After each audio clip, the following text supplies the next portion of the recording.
समस्त को नमस्कार। मु शोभन आचार्य, जिला उपसभापति, भारतीय जनता युव मोर्चा केन्द्रापड़ा।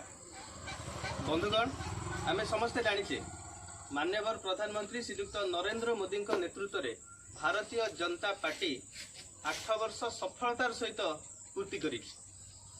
भारतीय जनता पार्टीर एही सरकार समय रे आमर तल स्तर रे साधारण लोक माने बहुत उपकार पाइछन्ति।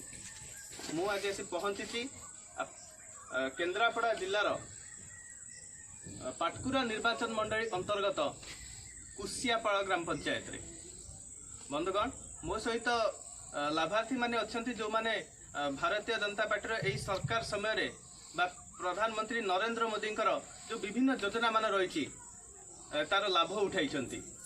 मो सहित अछन्ति माउसी, कौन कहिबे द्विपद भारतीय जनता पार्टी सरकार आसिया परे, मोदी सरकार आसिया परे आपण कौन लाभ पाई? केन्द्रापड़ा जिलार डेराबिस ब्लॉक अंतर्गत कुसियापाड़ ग्राम रश्मिता साहू जेबेठारू उज्ज्वला योजना आमर आसला मु उज्ज्वला योजना पाई बहुत खुशी अच्छी।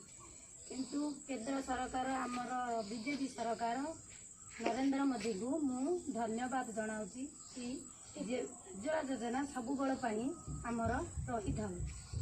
अशेष अशेष नरेंद्र मोदी को धन्यवाद दूँ। उज्ज्वला गैस रे हम बहुत लाभवान है। मो ना संयुक्ता साहू, मो ना सुषमा साहू। मु उज्ज्वला गैस पाइबारू नरेंद्र मोदी को बहुत धन्यवाद जनाऊँ। आपण मध्ये भाउज पाइछन्ति उज्ज्वला गैस योजना? आगे कौन आपन नाटा? स्नेहमयी साहू। अच्छा, स्नेहमयी भाउज, आपण उज्ज्वला गैस पाइछन्ति? आगे उज्ज्वला गैस पाई बहुत खुशी। नरेंद्र मोदी को बहुत अशेष अशेष धन्यवाद। मु चाहूँगी आम राज्य आम देश नरेंद्र मोदी आसतु, बारंबार आसतु।